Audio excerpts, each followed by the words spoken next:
नमस्कार मित्रों, आज हम लोग फिर से लेट्स टॉक के एक नए एपिसोड में मिल रहे हैं। आप सभी का स्वागत है। आज जिस विषय पे हम लोग बात करने जा रहे हैं वो विषय है भारत चीन के बीच के संबंधों का, और हम लोग इसको पूरी गहराई तक आज एनालाइज करेंगे। स्टार्टिंग से मतलब आज से 100 साल पहले से लेके आज तक की पूरी बातचीत होगी। हमारे साथ आज गेस्ट के रूप में हैं जाने माने लेखक स्तंभकार आर विक्रम सिंह सर। मेरी इनकी पहली मुलाकात हुई थी अब जब ये कानपुर में नगर आयुक्त हुआ करते थे। इन्होंने डिफेंस में भी काम किया, कैप्टन रहे हैं डिफेंस में। इसके अलावा सिविल सर्विसेज में रहे और कानपुर में ये 2011-12 के आसपास नगर आयुक्त थे। तब मेरी पहली मुलाकात हुई थी और सर से तभी से परिचय है। देश के बड़े बड़े अखबारों में इनके आपने स्तंभ पढ़े होंगे। लिखते रहते हैं अलग अलग विषयों पे बहुत गहराई से और बहुत अच्छे से कैसे एनालाइज किया जाए। किताबों का जो जखीरा आपको दिखाई दे रहा है और बहुत सारा ज्ञान इनके अंदर भरा हुआ है, तो उसी ज्ञान का कुछ अंश हम लोग आज लेने का प्रयास करेंगे विभिन्न प्रश्नों के माध्यम से। तो सर, सबसे पहले मैं आपका एक ओपनिंग कमेंट चाहूँगा। इंडो चाइना जो कन्फ्लिक्ट्स पिछले 100 साल में खड़े हुए हैं उसके ऊपर एक ओपनिंग कमेंट छोटा सा। उमेंद्र, आपका स्वागत है हमारे इस कार्यालय में, और यहाँ पर पुस्तकों के बीच में आप बैठे हुए हैं। तो और हम लोग भारत चीन के संबंधों के बारे में, उनके जो जिस तरीके से डेवलप हुआ है, ये रिलेशनशिप या कह लीजिए या जो एवर्शन डेवलप हुआ है, उसके बारे में बात करेंगे। बीच में देखिए, भारत चीन के रिलेशंस के बीच में एक तिब्बत पड़ता है, जिससे कि अंग्रेज़ों की पॉलिसी ये थी कि इसे हम बफर स्टेट के तौर से मेंटेन रखेंगे। ये 1945 तक 1926-21 से शुरू हुई ये पॉलिसी। ये जो कहा जाए कि ये जो कंट्रीज़ हैं, जो कि मॉडर्न कंट्रीज़ हैं, ये अपनी फॉरेन पॉलिसी को लेकर के, जियो पॉलिटिक्स को लेकर के काफ़ी कॉन्शियस रहते हैं, सचेत रहते हैं। ये किस तरीके से क्या नीतियाँ कैसे तय करना है, क्योंकि लॉन्ग टर्म पॉलिसीज़ को लेकर के चलना है। तो अब तिब्बत की सिचुएशन जैसी थी, जो कि ज्योग्राफी वहाँ पर थी, हिमालय का एरिया, फिर पठार का एरिया, इनहॉस्पिटेबल एरिया। तो पहले शुरू से ही इट हैज़ बीन थॉट कि it will remain as a buffer, as a barrier, और चाइनीज़ के लिए पॉसिबल नहीं हो पाएगा कभी ये भारत की तरफ रुख कर सकें, अटैक कर सकें। अब आप देखिए, रिलेशंस तो चाइना के साथ भारत के बहुत पुराने रहे हैं। उसको हम कल्चरल कह लें, धार्मिक कह लें। और जब धार्मिक यात्राएं प्रारंभ हुई थी दर्रों के बीच में सोते हुए, उस समय लोग गए थे, बहुत से बौद्ध भिक्षु यहाँ पर आए, हिंसांग वगैरह, फाहियान वगैरह हम लोग सुनते ही रहते हैं। और इसके अलावा जब यहाँ से महाराज अशोक के ज़माने में जब यहाँ से धर्म प्रचार का कार्य प्रारंभ हुआ है, तो फिर वहाँ पर जो चाइनीज़ जो व्यवस्था थी, कन्फ्यूशस का मज़हब चल रहा था, कोई ऑर्गेनाइज मज़हब नहीं था, धर्म नहीं था। तो उससे पहले भारत में बुद्ध धर्म हिंदू धर्म की ही एक जैसे शाखा के तौर से था, वो ब्रांच के तौर से। जैसे कि हम लोग देखते हैं कि बहुत से हिंदू धर्म में बहुत से दार्शनिक पक्ष हैं, बहुत से कुछ मूर्ति की पूजा करते हैं, कुछ नहीं करते हैं, कुछ वैदिक धर्म को मानने वाले हो गए, कुछ शाक्त रास्ते को मानने वाले हो गए, कुछ शैव हो गए, कुछ वैष्णव हो गए। तो उन्हीं तरीके से एक बौद्ध हमारा जो है पंथ निकलता है। और उसके साथ खास बात ये होती है कि उसके बारे में विस्तार का एक अभियान चल पड़ता है। उस अभियान के तहत चीन में ये लोग जाते हैं और वहाँ पर एक धार्मिक वैक्यूम सा है। जब वैक्यूम होता है कहीं पर भी, तो धार्मिक विचार बड़ी तेज़ी से पनपते हैं। लोगों को लगता है ये तो हमारे समाधान का रास्ता है, ये हमारी ज़िंदगी को बेहतर कर देगा, बदल देगा। और इसका कोई कॉन्फ्लिक्ट कन्फ्यूशस के विचारों से नहीं था, कि ऐसा नहीं था कि एक धर्म हटाया दूसरा आ गया। वो दोनों सहअस्तित्व के शक्ल में आ गए और बहुत बड़े पैमाने पर बौद्ध धर्म का वहाँ प्रचार प्रसार हुआ और उनको एक धर्म मिला, एक रास्ता मिला, जिसको कहा जाए जिसमें भारत का बहुत बड़ा योगदान है। तो जो हम कहते हैं कि भारत धर्म गुरु जो बना, वो इस तरीके से बना। एक तरीके से धर्म गुरु या विश्व गुरु अगर कहा जाए, तो सबसे पहले विश्व गुरु तो भगवान बुद्ध थे।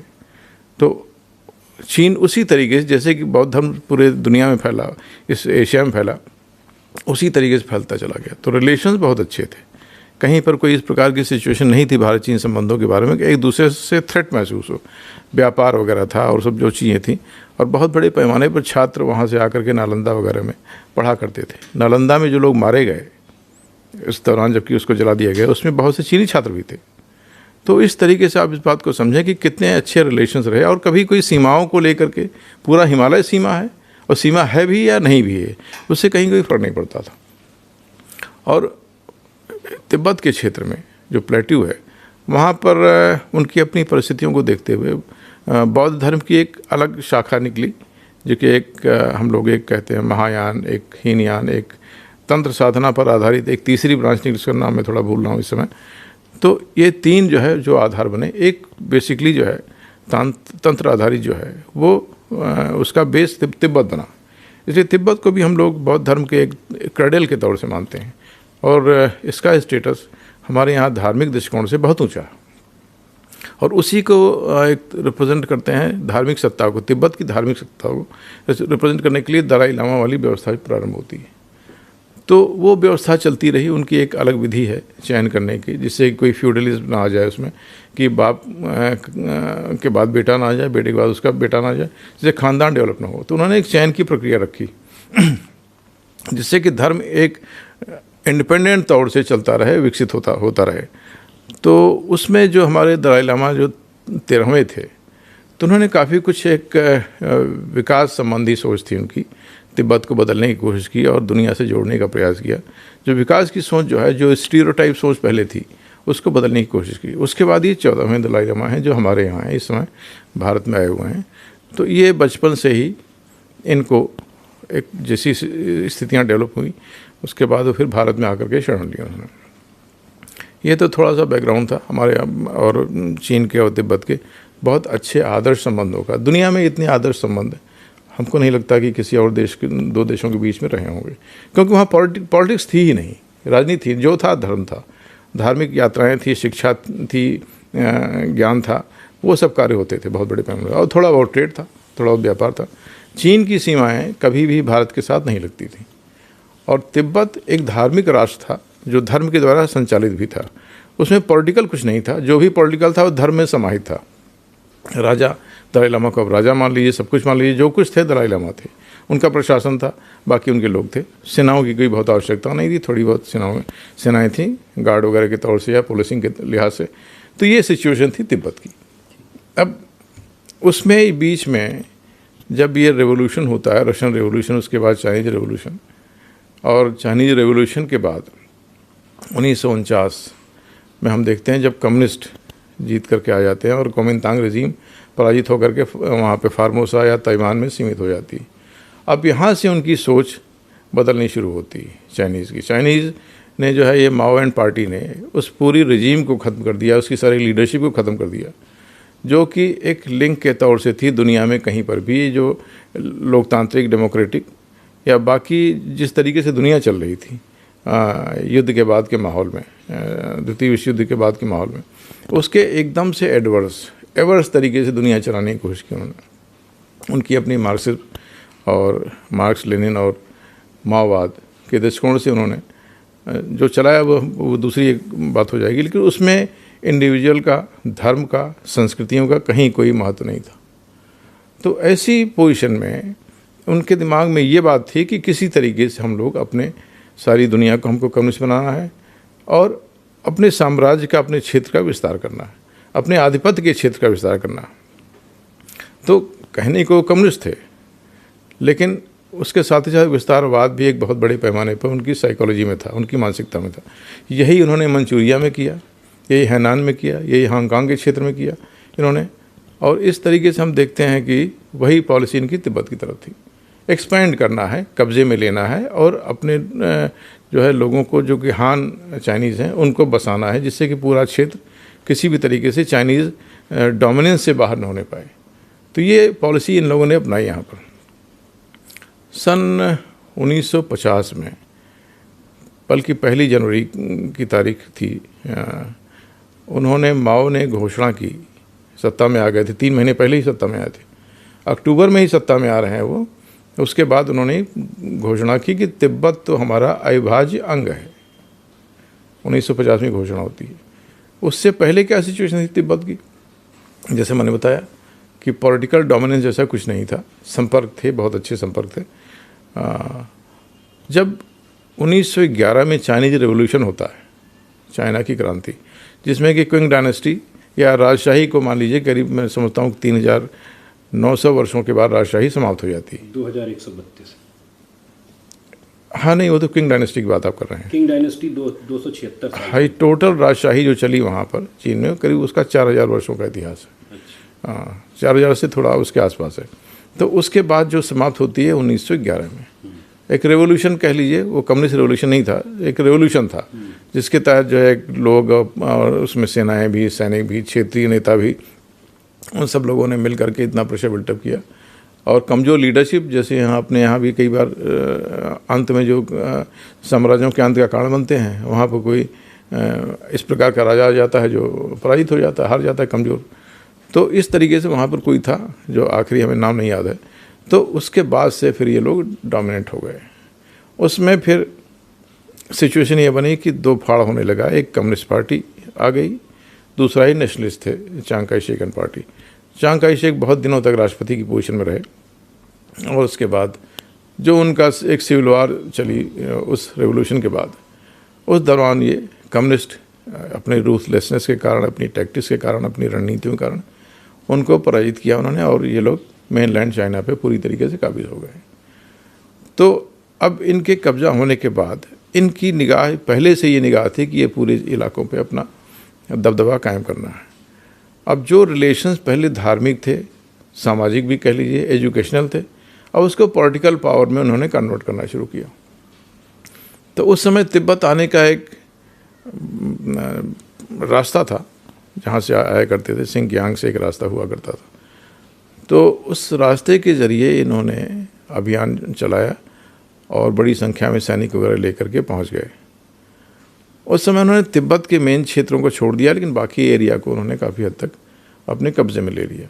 इससे पहले ब्रिटिशर्स की पॉलिसी ये थी तिब्बत के बारे में कि उनको ये तो था कि चाइनीज़ डोमिनेंस तिब्बत के ऊपर है, सुज़रेनिटी जिसे कहते हैं, कि भाई हम आपको मानते हैं कि आप चीन के एक प्रकार से अधीन है, लेकिन आप ऑटोनॉमस स्टेट हैं। ये स्टेटस हुआ भी करता था। जब चीन की सरकार कमज़ोर होती थी तो तिब्बत उसमें पूरी तरीके से इंडिपेंडेंट कंट्री के तौर से व्यवहार करता था। वो स्ट्रांग हो गए, दादागिरी पे उतारू हो गए, तो फिर यहाँ पर एक तरीके से एडमिनिस्ट्रेशन उनका इस तरफ भी दखल देना शुरू कर देता था। तो इनकी ऑटोनॉमी थोड़ी हद तक, बहुत नहीं, वो कुछ हद तक प्रभावित हो जाती थी। तो जब 1911 में रेवोल्यूशन शुरू हो गई तो चाइनीज़ एडमिनिस्ट्रेशन जो यहाँ पर था, जो संपर्क था, वो पूरी तरीके से ख़त्म हो गया तिब्बत से। और तिब्बत के लामाओं ने, प्रशासन ने, बाकी जो कुछ चाइनीज़ थे दाहिने बाएँ, उनके राजदूत वगैरह सबको खदेड़ दिया यहाँ से। मतलब 1911 के बाद तिब्बत ने इस प्रकार से व्यवहार करना शुरू किया जिससे कि अब उससे चाइना से कोई पॉलिटिकल रिलेशनशिप नहीं है और हम इंडिपेंडेंट कंट्री हैं। और ये स्टेटस चलता रहा। ब्रिटिशर्स इस बात को देख रहे थे। 1926, 21, 22, 23, 26 के आसपास उन्होंने इसके बारे में अपनी पॉलिसी फ्रेम करनी शुरू की कि तिब्बत को किस तरीके से हम लोगों को हैंडल करना है। तो उस दौरान बीच में शिमला में एक कॉन्फ्रेंस हुई थी, शिमला कॉन्फ्रेंस के नाम से हम लोग जानते हैं। उसमें 3 पार्टीज थी, चाइना, तिब्बत और ब्रिटिश राज के प्रतिनिधि। तो इन तीनों लोगों के बीच में ये हुआ कि हम लोग डिसाइड कर लें कि हमारी सीमाएं कहाँ कहाँ हैं। तो उसमें तिब्बत की ऑटोनॉमी को लेकर के कोई विवाद नहीं था कि ऑटोनॉमस कंट्री है ये, और ये पॉलिसी, ये विचार दिया गया वहाँ पर, जो वहाँ पर थे ब्रिटिशर्स ने, कि तिब्बत का वो क्षेत्र जो कि चाइना से लगता है उसकी बाउंड्री डिसाइड कर लिया जाए, जिससे कि आपका इंटरनल झगड़ा ख़त्म हो जाए कि आपकी सीमा कौन सी है, कि आपकी ऑटोनॉमी कहाँ से शुरू होती है। उसमें फिर ब्रिटिशर्स की चिंता ये थी कि अगर तिब्बत का वो एरिया अगर चाइना ने कहीं दखल देना शुरू किया तो सीधे हमारे बॉर्डर पर आ जाएंगे, सीधे हिमालय के बॉर्डर पर आ जाएंगे वो। ये ब्रिटिशर से कोई भी गवर्नमेंट, जिम्मेदार गवर्नमेंट नहीं चाहेगी। तो इन्होंने एक आउटर तिब्बत, इनर तिब्बत की बात करनी शुरू की कि वो एरिया जो कि तिब्बत का कोर एरिया है, जहाँ पर कि जिसको हम लोग इनर तिब्बत कहेंगे, और वहाँ पर किसी भी तरीके का दखल नहीं होना चाहिए इनके अपने इंटरनल एडमिनिस्ट्रेशन में। और जो आउटर तिब्बत की लाइन होगी उसको जो है ये हम कह सकते हैं भाई ये चाइना का हिस्सा हो सकता है और वहाँ पर उनका प्रशासन दखल ज़्यादा हो सकता है। इसमें खास करके ईस्टर्न तिब्बत की बात थी। ईस्टर्न तिब्बत का एरिया असल में तिब्बत के लामाओं के नियंत्रण में भी बहुत कायदे से नहीं था। वो खम्पाज वगैरह का एरिया था जो अक्सर विद्रोह कर बैठते थे, ना चीन के अंडर में थे ना इनके लामाओं के अंडर में थे। तो इस तरीके से उसके बारे में एक पॉलिसी ले करने की कोशिश की गई इसमें कि भाई एक कोई स्वरूप तो सामने आ जाए जिससे कि हम उसके मुताबिक चलें, वरना एक कन्फ्यूजन चलता रहेगा यहाँ। तो उसमें जो नक्शा वगैरह हुआ उसमें सहमति बनी, लेकिन चाइनीज़ जो रिप्रेजेंटेटिव जो था, चूँकि सरकार उनकी गवर्नमेंट वहाँ पे कमज़ोर हो गई थी, तो उनकी समझ ये नहीं आ रहा था कि हम हैं किसके, कि हम उस सरकार के हैं जो गिरने वाली है या गिर चुकी है, या दूसरी के हैं जो कि अभी मजबूत हुई ही नहीं, उसने अपनी जड़ पकड़ी ही नहीं। तो बहरहाल उन्होंने नक्शे पे तो इनिशियल कर दिया, भाई इसे हम मान रहे हैं, ठीक है। और लेकिन फिर वो चाइनीज़ गवर्नमेंट में जब भेजा गया तो उन्होंने इसको मना कर दिया कि नहीं, हम इसको नहीं मानते। तो ये समझा जाए कि चीन में जो चीन और तिब्बत को लेके काफ़ी कन्फ्यूज़न चल रहा था, दलाई लामा सन 1959 में मेरे ख्याल से इंडिया में आ जाते हैं। 1951 में चीन ने तिब्बत के ऊपर कब्जा कर लिया और उसके बाद से वहाँ पे कॉन्फ्लिक्ट्स और बढ़ते गए। अल्टीमेटली 1959 में दलाई लामा परमानेंटली इंडिया में आ जाते हैं, जिसके बाद से भारत और चीन के बीच में विवाद और बढ़ने लगे। तो सर अगला मैं प्रश्न ये करना चाहता हूँ कि जब भारत की सरकार को ये क्लियर हो गया था कि उन्होंने दलाई लामा को यहाँ पे जो है पनाह दे दी है, यहाँ पे रहने वाले हैं, और बॉर्डर पे जो है समस्याएं बढ़ती जा रही थी, तो उस समय क्या हमारे देश की सरकार को सेना पे और मजबूती से काम करने की ज़रूरत नहीं थी? जबकि दूसरी तरफ एक ये भी हो रहा था कि राजेंद्र बाबू जी ने भी लिखा ये कि, और नेहरू जी के साथ उनका डायलॉग हो रहा है इस बारे में कि डीमिलिटराइजेशन किया जाए, क्योंकि भारत गांधी का देश है, यहाँ अहिंसा को लेकर के वो लोग बातचीत कर रहे हैं। कुछ ऐसे पत्र हैं 1950 के समय के कि डीमिलिटराइजेशन इंडिया का होना चाहिए, हमें इतनी सेना की क्या ज़रूरत है। तो जब एक तरफ कन्फ्लिक्ट बढ़ता चला जा रहा है तो हमें सेना पे और मजबूती से काम करना चाहिए कि 62 का जो युद्ध हुआ और हम लोग हारे, क्या इसमें एक ये बड़ा हम ये नहीं मान सकते कि एक बहुत बड़ी राजनीतिक भूल थी या चूक थी उस समय के सरकार की? नहीं, देखिए इसमें सिचुएशन जो हमारे यहाँ थी, हम लोगों की आज़ादी का जो संघर्ष चला गांधी जी के नेतृत्व में, और जिस तरीके से उसका कंक्लूज़न हमने हमारे इतिहास ने निकाल करके सामने रखा कि बिना खड्ग बिना ढाल, अब जब हम आज़ाद होते हैं बिना किसी शस्त्र के, अहिंसा के आंदोलन के जरिए, अब पूरा का पूरा श्रेय जो है उन लोगों को जाता है जो कि अहिंसक हैं और अहिंसक आंदोलन चला रहे हैं। तो ऐसी स्थितियों में आपने न कोई सुभाष चंद्र बोस को कोई श्रेय दिया, ना अपने क्रांतिकारियों को कोई श्रेय दिया, तो सारा कुछ जो किया गया वो इस अहिंसक सरकार के द्वारा, अहिंसक आंदोलनकारियों के द्वारा किया गया, गांधी जी के द्वारा किया गया, और जो अहिंसा की मशाल लेकर के चल रहे थे। तो इस पॉलिसी के तहत, ये भी एक झूठ है, हाँ जो भी है, तो अब इस पॉलिसी के तहत आपने अपना राज फार्मुलेट करना शुरू किया कि किस तरीके से दुनिया में हम व्यवहार करेंगे, किस तरीके से दुनिया में हम अपना संदेश देंगे। हम विश्वगुरु, गुलामी के दौर में ही हम विश्वगुरु होने लगे कि हम कितने महान लोग हैं। देखिए साहब, हम तो कितनी शांति से रहते हैं, बिल्कुल एकदम से किसी भी प्रकार की हिंसा हम लोग नहीं करते, और इस अहिंसक रास्ते से हमने अपनी आज़ादी प्राप्त की है। तो मैं आज़ादी के आखिरी वर्ष की बात कर रहा हूँ, जब नेहरू जी को सितंबर 1946 में प्रधानमंत्री बना दिया गया था। वो गांधी जी ने कांग्रेस की कमेटी कार्यकारिणी की बैठक में उनका नाम प्रस्तावित कर दिया और बहुमत था सरदार पटेल के लिए, लेकिन वो नेहरू जी हो गए। वो एक अलग कहानी। बहरहाल तब जब नेहरू जी कांग्रेस के अध्यक्ष हो गए तो कांग्रेस के अध्यक्ष को प्रधानमंत्री होना था, ये भी तय था। तो वायसराय वेवेल ने उनको जो है नियुक्त कर दिया प्रधानमंत्री के तौर से, उस वायसराय काउंसिल के अध्यक्ष, उपाध्यक्ष के रूप में। तो अब जब वो प्रधानमंत्री हो गए तो उनके पास जो सेनाध्यक्ष थे, ब्रिटिश सेनाध्यक्ष, उनका नाम अभी एग्जैक्ट हमें ख्याल नहीं आ रहा, वो फाइलें उन्हें लेकर के नेहरू जी के पास पहुँचे कि सर मुझे उत्तरी सीमाओं की सुरक्षा के बारे में, तिब्बत के बारे में आपसे बात करनी है कि हमारी पॉलिसी, हमारी नीतियाँ क्या होनी है डिफेंस के बारे में। तो नेहरू जी बुरी तरह भड़क गए उनके ऊपर।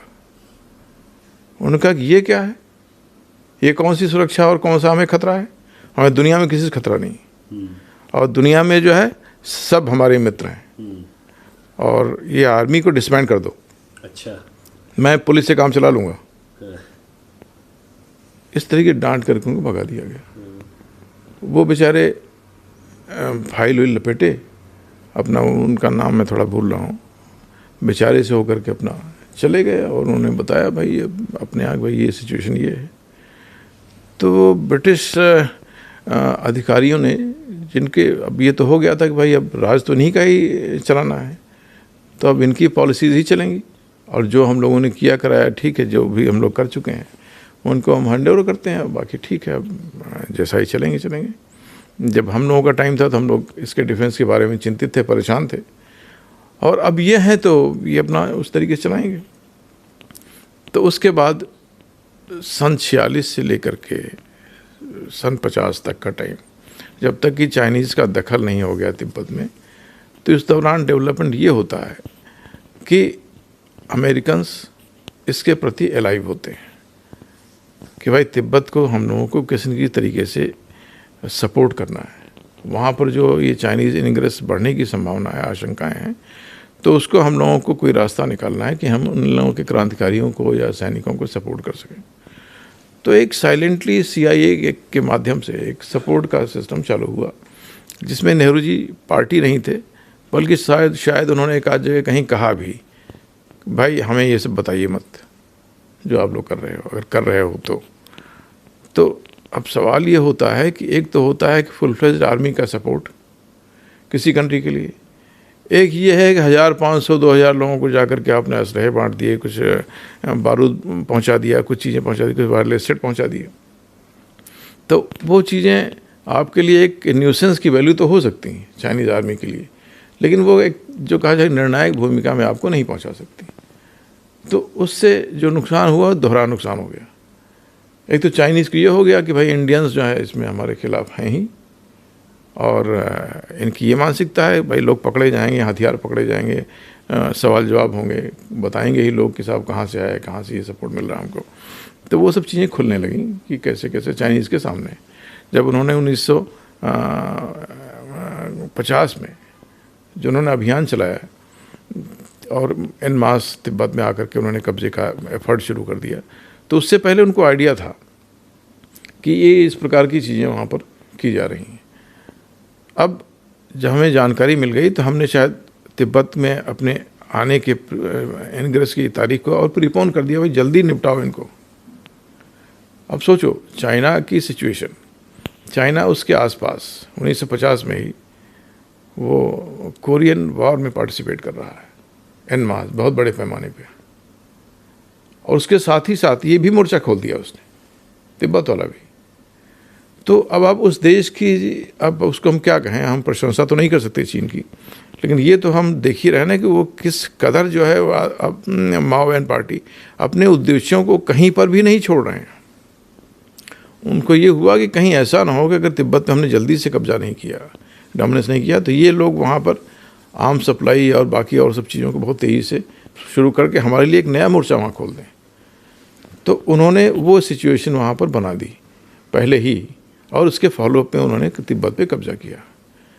और ये जो कहा जाए कि इसकी उम्मीद नहीं थी कि अभी चीन उधर फंसा हुआ है कोरियन वॉर में बहुत बुरी तरीके से, लाखों की संख्या में सेनाएं उनकी लगी हुई, और अमेरिका से युद्ध चल रहा है, वो भी किसी और से नहीं, अमेरिका से सीधा युद्ध चल रहा।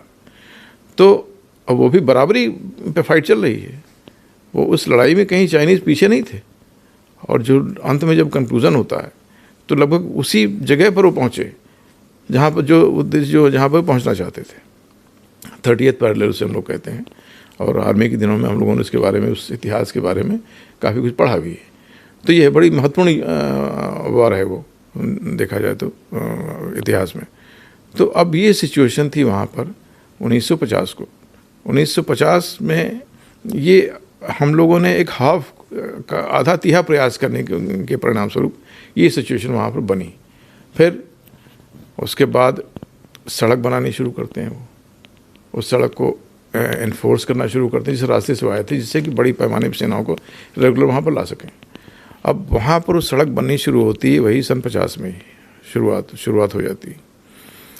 हमारे यहाँ जब वो सड़क बन करके 1957 में उसका उद्घाटन होता है तो लोग भौचक्के होने की एक्टिंग करते हुए नेहरू जी वगैरह कहते हैं, अरे ये क्या कर लिया इन लोगों ने, सड़क कैसे बन गई।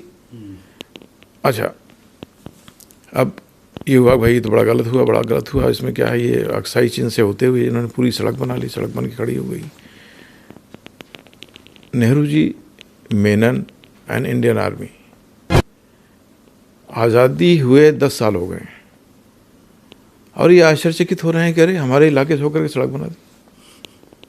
जब देश का नक्शा आपके पास है, आप कह रहे ये एरिया आपका है, तो ऐसा कहीं होता है, कोई दुनिया का कोई देश ऐसा करता है कि अपनी सीमाओं को ही न जाने, आज़ाद हुए 10 साल होने के बाद। तो अब ये सिचुएशन कितनी आश्चर्यजनक। अब सोचिए, न हमारी सेनाओं को पता है, न हमारे प्रधानमंत्री को पता है, रक्षा मंत्री को पता है कि नक्शे में आप कहा कि भाई ये है अक्साई चीन हमारा है, आप कभी देखने भी नहीं गए। तो इससे हम एक कंक्लूजन निकाल सकते हैं कि सेना की तैयारी की तरफ इनका कोई ध्यान ही नहीं था। सेना की तैयारी की तरफ कोई ध्यान, तो वो तो बहुत बाद की बात है। आपको अपने क्षेत्र के बारे में आपको धेले की परवाह भी नहीं थी, बस कागज़ पे खींच दिया गया है, ठीक है ये हमारा इलाका है। अब भाई आप सेनाओं को छोड़ दीजिए, आप अपना प्रशासन तो वहाँ ले जाते। हम उत्तर प्रदेश में न जाने कि भाई बलिया देवरिया कहाँ है, ये कौन सी बात हुई भाई। वो इलाका इतना छोटा नहीं है, अगर देखा जाए तो 38,000 स्क्वायर किलोमीटर का एरिया।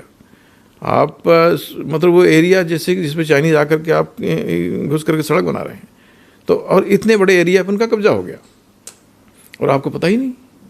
ये बात ठीक है कि वहाँ पर आबादी नहीं रहती थी बहुत बड़े पैमाने पर, जिससे लोग तुरंत ही शोर मचाने लगे, लेकिन यह है कि आप पेट्रोलिंग हो रही है, लोग जा रहे हैं, जानकारी मिल रही है, विदेशी वहाँ पे ये जा रहे हैं, पर्वतारोही जा रहे हैं, तो आपको सूचनाएं मिल रही हैं कि वहाँ सड़क बन रही है, लेकिन आप एक इग्नोर करते रहे उस चीज़ को, चुपचाप साइलेंटली, कोई हमको बताना मत, नहीं तो मैं जान जाऊँगा तो फिर मैं फंस जाऊँगा इसमें, जवाब देना पड़ेगा। हाँ, जवाब देना पड़ेगा। तो इस तरीके से सिचुएशन थी। इंडियन आर्मी के पास, हमारी एयरफोर्स चाइना के एयरफोर्स से बहुत तगड़ी थी उस ज़माने में, क्योंकि ब्रिटिशर्स के हवाई जहाज़ वगैरह हमको मिले थे। अब उसमें स्पिटफायर जहाज़ थे और वैम्पायर जहाज़ भी थे जो एयर फोटो के लिए थे। कैनबरा भी बाद में आए एयर फोटो के लिए।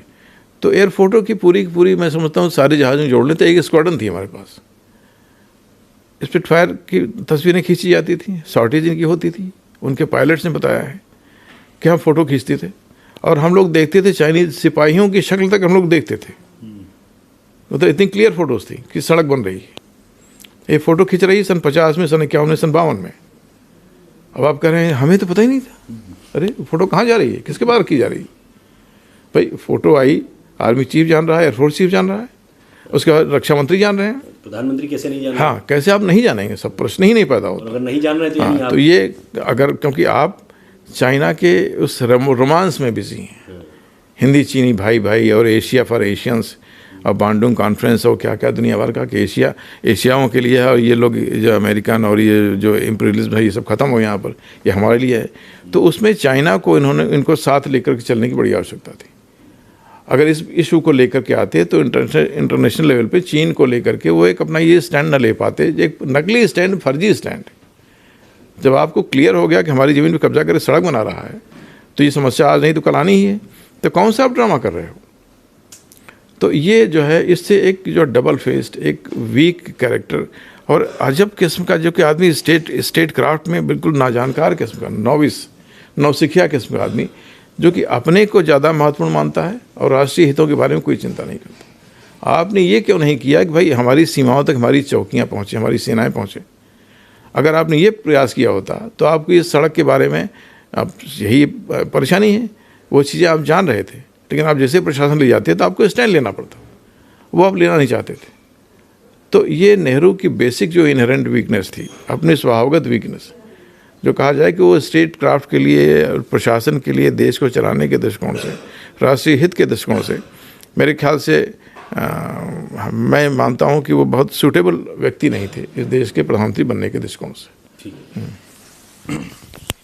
तो कुल मिला के जो कांग्रेस गवर्नमेंट और कह सकते हैं कि नेहरू सरकार की स्टार्टिंग की खामियां थी, उसका भुगतान आज तक हम लोग कर रहे हैं। अब हम वर्तमान पे आते हैं। 1962 का युद्ध हम लोग हारे, उसके बाद से एक लंबा दौर गुजर चुका है। आज हम लोग 2023 में खड़े हैं।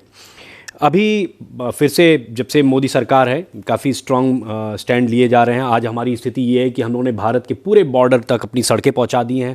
बहुत सारे जहाँ पे सुरंगों की ज़रूरत थी वहाँ सुरंगें बनाई जा रही हैं। जहाँ पे हमारे कभी ठंड के समय में रसद नहीं पहुंच पाता था, बहुत सारा जो एमुनेशन चाहिए वो नहीं पहुंच पाता था, आज वो सारी कुछ चीज़ें ठंड में भी पहुंच रही हैं। बहुत बढ़िया सुरंगें वगैरह सब रेडी हो चुकी हैं। ऐसे में चाइनीज़ का बौखलाना तो जायज़ है कि चाइनीज़ आज जो है इस बात को लेकर परेशान है। जैसे सर ने जो बताया कि सन 50-51 में हमें अलर्ट होना चाहिए था और हम नहीं, हमारी सरकार इग्नोरेंस में पड़ी रही या इग्नोर करती रही। आज वो स्थिति ये है कि भारत ने अपने पूरे बॉर्डर पे, जो कि पिछले आज़ादी के 70 साल में काम हो जाना चाहिए था, नहीं हुआ था, लेकिन मोदी सरकार ने ये सारी कुछ चीज़ें पहुंचा दी हैं। आज भारत के पास राफेल है, S-400 है, सारी कुछ चीज़ें पहुंच रही हैं। ऐसे में भारत के साथ कन्फ्लिक्ट वो जानबूझ के तैयार करने की कोशिश कर रहे हैं, चाहे डोकलाम हो या दूसरे और भी जगहों पे जहाँ पे अभी रिसेंट जो उन्होंने इन्वेड करने की कोशिश की, भारत की सेना ने ज़बरदस्त तरीके से वो रिटेलिएट किया। अब मैं वर्तमान पे सराहना चाहूँगा। वर्तमान में क्या हो रहा है कि वही कांग्रेस पार्टी के लोग, यानी कि जैसे राहुल जी इस समय उसको लीड कर रहे हैं, वो इसको ये कह रहे हैं कि भारत की तैयारी बड़ी कमज़ोर है। अगर चीन और पाकिस्तान मिलकर भारत पे आक्रमण कर दें तो भारत का बहुत नुकसान हो सकता है। और वो कुछ दिखाने की ये कोशिश कर रहे हैं, या बल्कि मैं तो ये समझता हूँ कि शायद वो प्रस्ताव देने की कोशिश कर रहे हैं चीन और पाकिस्तान को कि भैया एक एक करके मत आओ, दोनों इकट्ठा आ जाओ जिससे कि भारत का तुम बड़ा डैमेज कर पाओ और मैं प्रधानमंत्री नहीं बन पा रहा हूँ, मुझे प्रधानमंत्री बना दो। कहीं वो ऐसा कुछ इशारा कर रहे हैं या क्या करना चाह रहे हैं, ये किस प्रकार की राजनीति ये करना चाह रहे हैं। जबकि जब यूपीए की गवर्नमेंट चल रही थी तो उस समय राहुल जी गए थे वहाँ पे, पता नहीं कौन से MOU पे साइन किया था इन्होंने। ना ये उस समय मंत्री थे, ना प्रधानमंत्री, ना कोई मंत्री, ये केवल सांसद हुआ करते थे। किस MOU पे उन्होंने साइन किया, उसकी फ़ोटोज़ वगैरह सब हैं। पीछे सोनिया जी खड़ी हैं, चीन के सी जिनपिंग भी खड़े हैं, वो फ़ोटोज़ भी अवेलेबल हैं। तो कई बार लोग पूछते हैं कि भैया आपने कौन से कागजात पे साइन किया था, उसका भी जवाब वो नहीं देते हैं। लेकिन हाँ, भारत की तैयारी के ऊपर ये प्रश्न चिन्ह जरूर खड़ा करते हैं और कहते हैं कि बहुत कमज़ोर स्थिति में हम लोग खड़े हैं। तो इस पर आपको सर क्या कहना है, बताइए सर।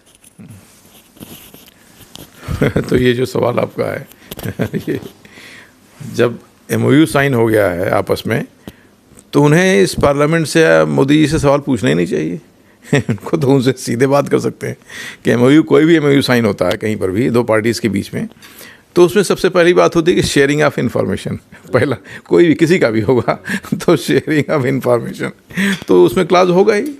तो उनको चाहिए कि भाई वहाँ पूछ लें भाई कि हमारा MOU आपस में। यही कि राहुल किस अथॉरिटी से साइन कर रहे हैं?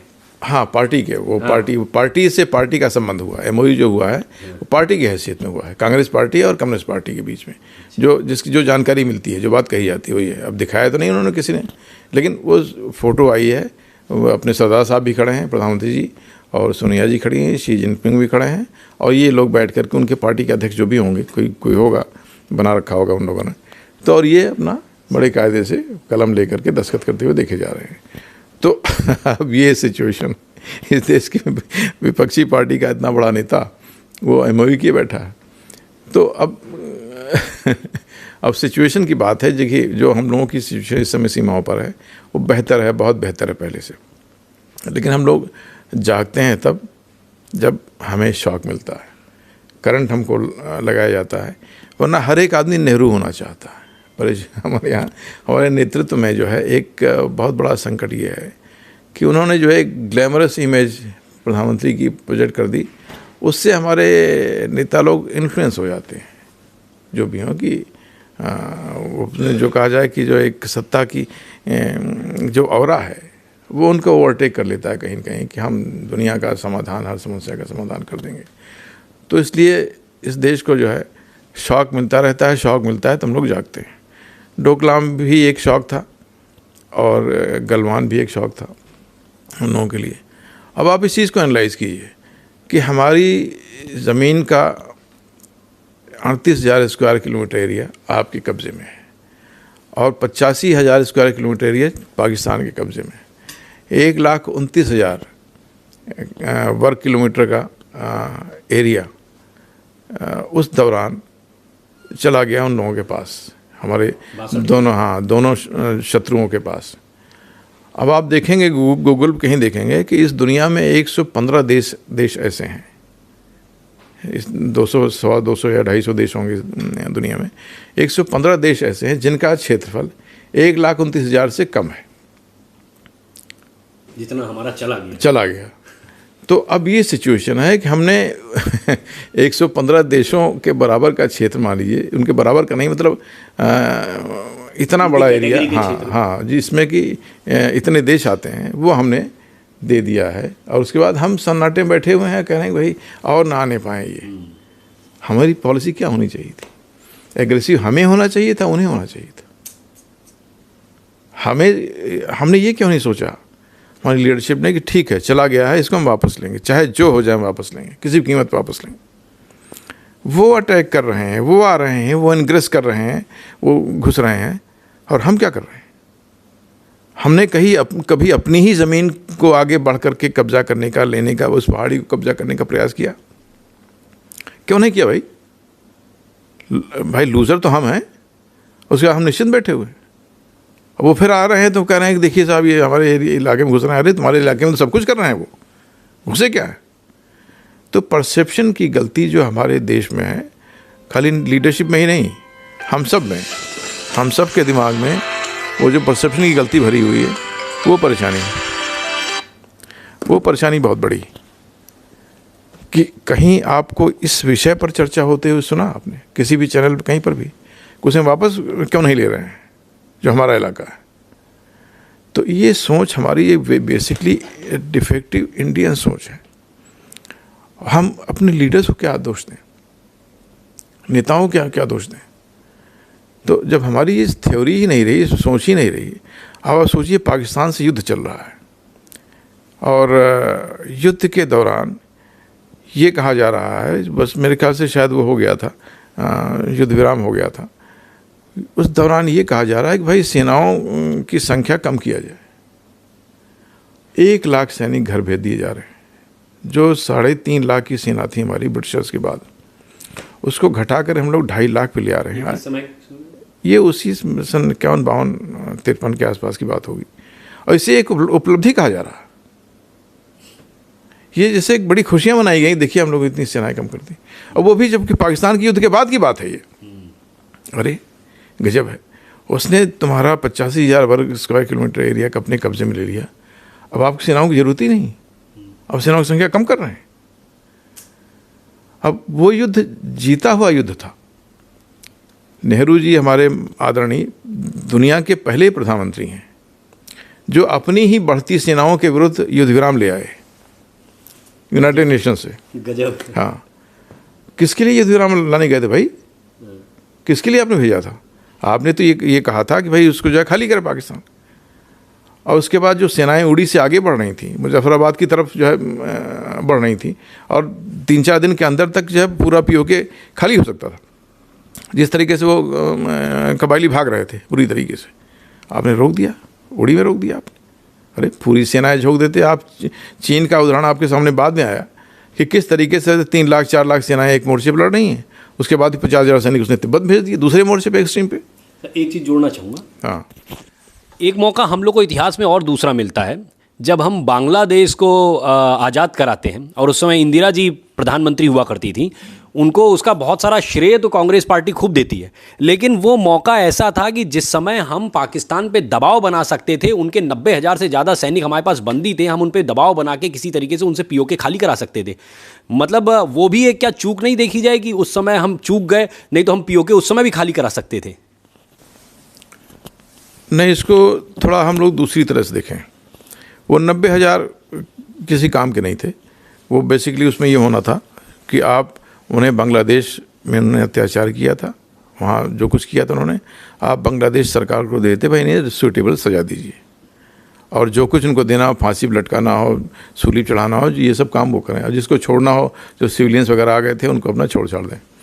तो वो हमें करना चाहिए, जिससे ये सैनिक जो जाकर के बाद में बलूचिस्तान वगैरह में अत्याचार किया बुरी तरीके से, वो जो है डिमोरलाइज हो जाती फौज इनकी, कि भाई अगर हम कुछ ऐसा करेंगे तो ये हश्र होगा हमारा। यहाँ पे मेहमान की तरह रखा गया, और उसके बाद शिमला समझौते के बाद उनको छोड़ दिया गया।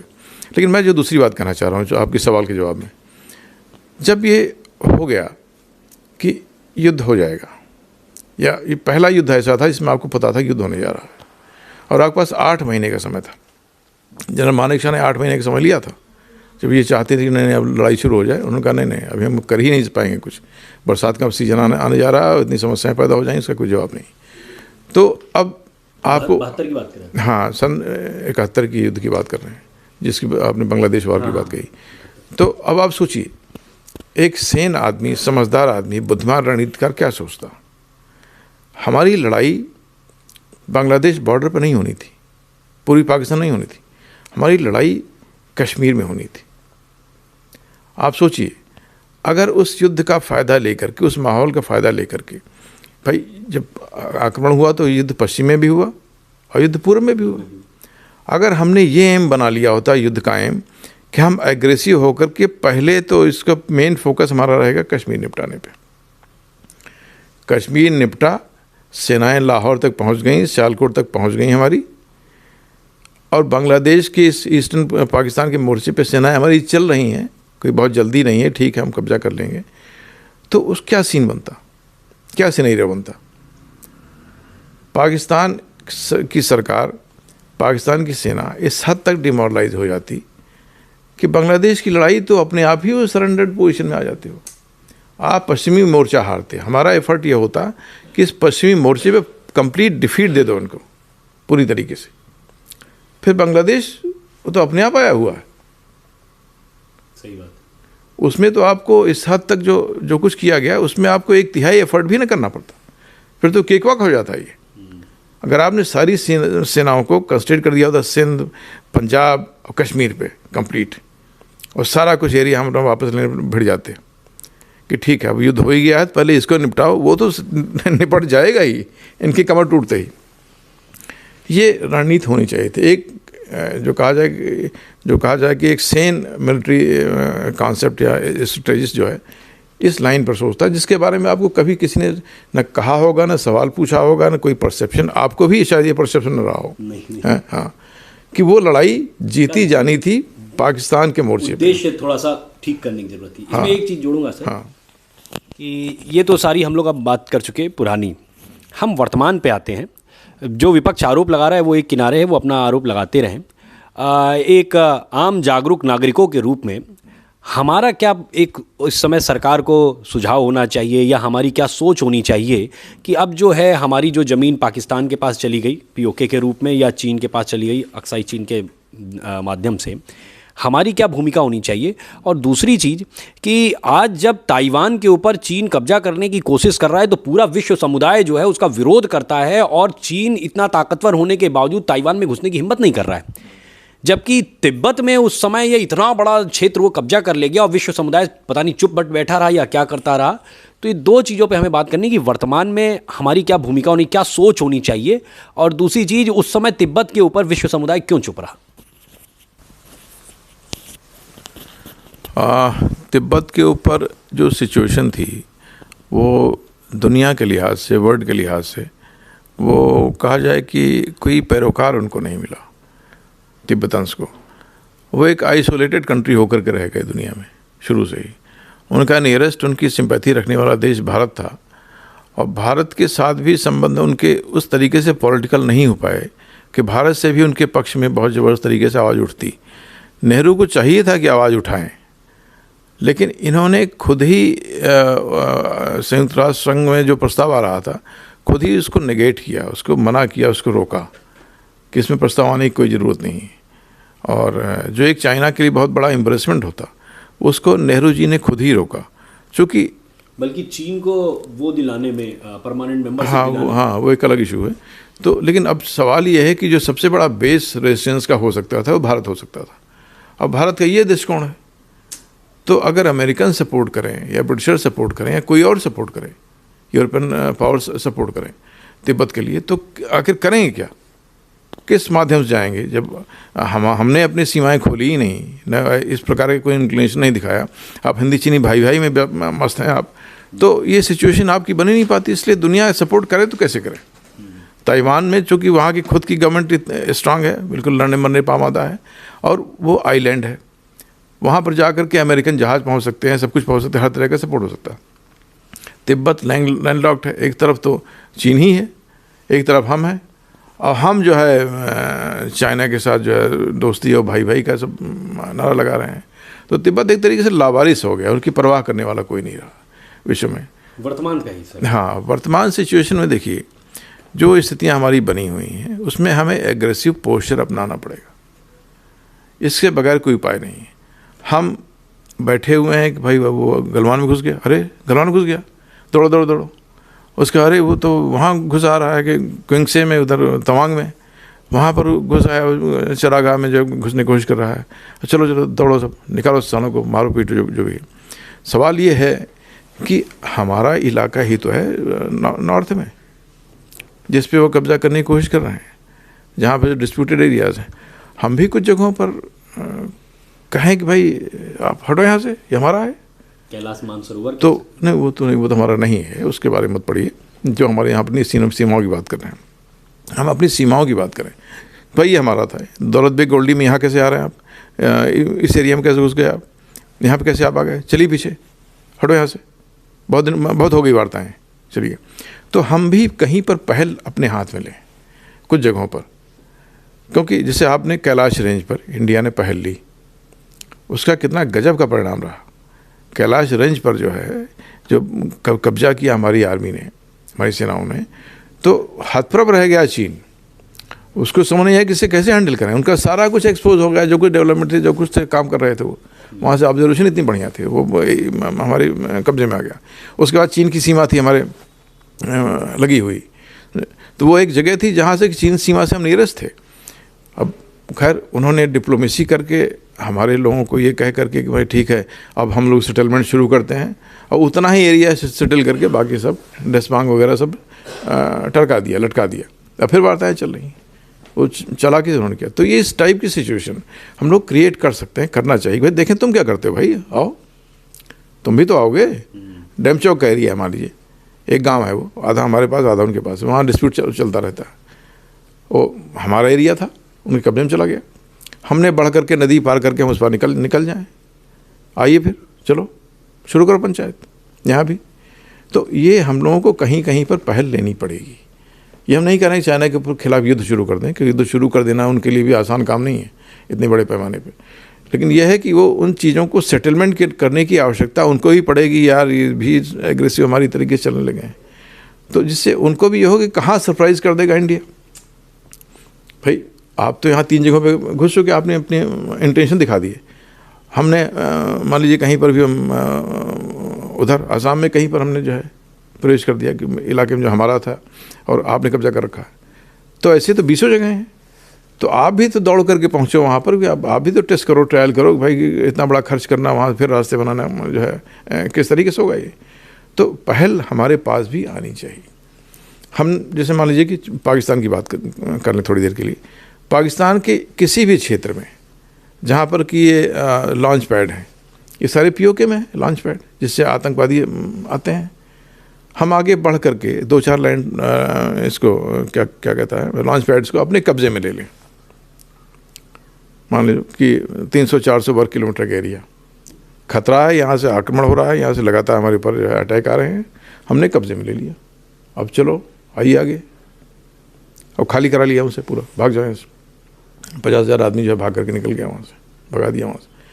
अब आपने अगर ये करना अगर शुरू कर दिया, तब तो आप अपने क्षेत्र के प्रति गंभीर हैं, अपना इलाका चाहते हैं, वापस लेना चाहते हैं।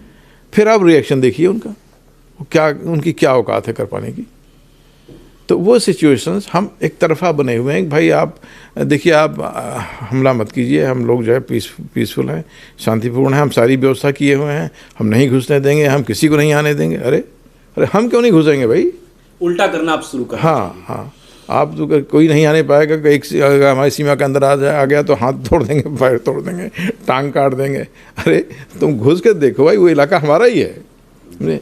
स्कर्डू का एरिया, मैं ये कह रहा हूँ कि स्कर्डू का एरिया अगर भारत कब्जा कर ले आज की तारीख में, स्कर्डू जहाँ पर कि हमारी एक कंपनी शहीद हो गई थी उसमें, और कोई सपोर्ट नहीं किया था यहाँ पर। हमको कई बार वो इतिहास पढ़ करके रोना आता है किस तरीके से जो है, तो अब उस तरीके से अगर आपने मान लीजिए स्कर्दू पे ही हमला कर दिया, हमारा इलाका हम लेंगे, जो करना हो करो, मैं कह रहा हूँ कि पाकिस्तान की आर्मी कोलैप्स हो जाएगी। क्या वो लड़ने की सिचुएशन में है? कहीं पर भी नहीं। तो इसका रिपरकशन इतना बड़ा होगा, इतना ज़बरदस्त होगा, पीओके अपने आप कोलैप्स होना शुरू हो जाएगा। आपको तो वहाँ पे कब्जा करने की कोई ज़रूरत भी नहीं है, वहाँ भी लोग असंतुष्ट घूम रहे हैं। वो देखा कि स्कर्दू चला गया, अब क्या करेंगे भाई? कर लो जितना करना, जितना दांव खेलना हो खेलो, स्कर्दू हमारा कब्जा, अब चलिए आगे। तो ये चीज़ है, आप बाल्टिस्तान की तरफ बढ़ेंगे, स्कर्दू लेते ही आपका गिलगित का रास्ता बंद हो जाता है। कैसे जाओ? उड़ के जाओगे? कहाँ से आप जाएंगे? और स्कर्दू यहाँ से बस कौन सा है, गुरेज घाटी से मैं समझता हूँ कि 100 किलोमीटर नॉर्थ में है। तो अब सवाल ये कि आप अगर इस तरीके से विलिंग हो, तब अब आपको कारगिल युद्ध के समय कितना गजब का अवसर दिया था पाकिस्तान ने, गजब का अवसर, कितनी बड़ी अपॉर्चुनिटी। हमने जो कह दिया नहीं साहब हम LOC नहीं क्रॉस करेंगे। अरे LOC के पार कश्मीर ही तो है, ये कौन सी बात भाई? अरे LOC खाली अपनी पहाड़ियाँ खाली करा करके हम साहब हम शांतिपूर्ण देश हैं, गांधी फिर यहाँ पैदा हो गया आकर। और ये कब की बात है? 99-2000 की बात। इस समय फिर गांधी जी पैदा हो गए आकर के, घूमने लगे वहाँ पर कारगिल की पहाड़ियों पे। नहीं साहब LOC हम लोग नहीं क्रॉस करें। अरे वो घुस करके आकर के हमारी 120 पहाड़ियों पे कब्जा करके बैठा हुआ है। अब आप कह रहे हैं कि नहीं उनके क्षेत्र में जाएंगे ही नहीं। अरे क्यों नहीं जाएंगे? इसी कारण से कैजुअलिटीज हमारी ज़्यादा हुई, जिसे मरने के लिए है सर खाली। आप रणनीति देखिए, सोचिए उसके बारे में। और स्कर्दू उसके नॉर्थ में पड़ता है। स्कर्दू मैं इसलिए कहता हूँ बार बार कि एक सिंबल है। आप स्कर्दू लेते ही आप गिलगित बाल्टिस्तान में इस तरीके से आप घुस जाएंगे कि उनके लिए उसको डिफेंड करना मुश्किल हो जाएगा। लेकिन कोई इसकी जिक्र भी नहीं करता, ना जनरल साहबान करते हैं। आप कभी देखिए, कभी कुछ नहीं, पर रक्षा और डिफेंस, रक्षा डिफेंस। अरे अग्रेसिव कब होंगे भाई? तो सर बहुत ही अच्छी वार्ता रही। हम लोगों ने पूरा ताइवान और बल्कि सम्राट अशोक के समय से लेकर के यहाँ तक के पूरे इतिहास को डिस्कस किया, वर्तमान पे भी ध्यान दिया और भविष्य में क्या किया जाना चाहिए। कम से कम कुछ नहीं तो जैसा आपने स्कर्दू का नाम लिया कि हम पाकिस्तान की तरफ अगर जो हमारी एरियाज़ हैं जो जिसमें हमें घुसना ही चाहिए, POK एक बहुत बड़ा हमारा पोर्शन जो उनके पास है, ऑक्यूपाइड नाम ही हम लोग लेते हैं, पाकिस्तान ऑक्यूपाइड कश्मीर, कम से कम वो चीज़ हमारे हाथ में आए। ये बात ठीक है कि हमारे देश के गृह मंत्री ने सदन के अंदर ये बात बहुत दमदारी के साथ ही रखी कि नहीं हम POK जो है लेके रहेंगे। और जिस तरीके से धारा 370 कश्मीर से हटाई गई, इससे एक आशा की किरण जरूर जगती है, एक ज़रूर विश्वास जगता है कि हमारी सेना और वर्तमान सरकार जो है इस बात के लिए एकदम अब तैयार है कि अगला स्टेप लिया जाए। अब ये अगला स्टेप कब होगा ये तो भविष्य के गर्भ में है, ये तो हम लोग नहीं जानते हैं। लेकिन हाँ, एक उम्मीद की किरण जरूर है कि शायद हम लोग इस तरफ से स्टार्ट कर सकते हैं। सर आपका बहुत बहुत धन्यवाद आज के लिए, और आगे इसी तरीके से और भी विषयों पे हम लोग चर्चा करते रहेंगे। धन्यवाद सर।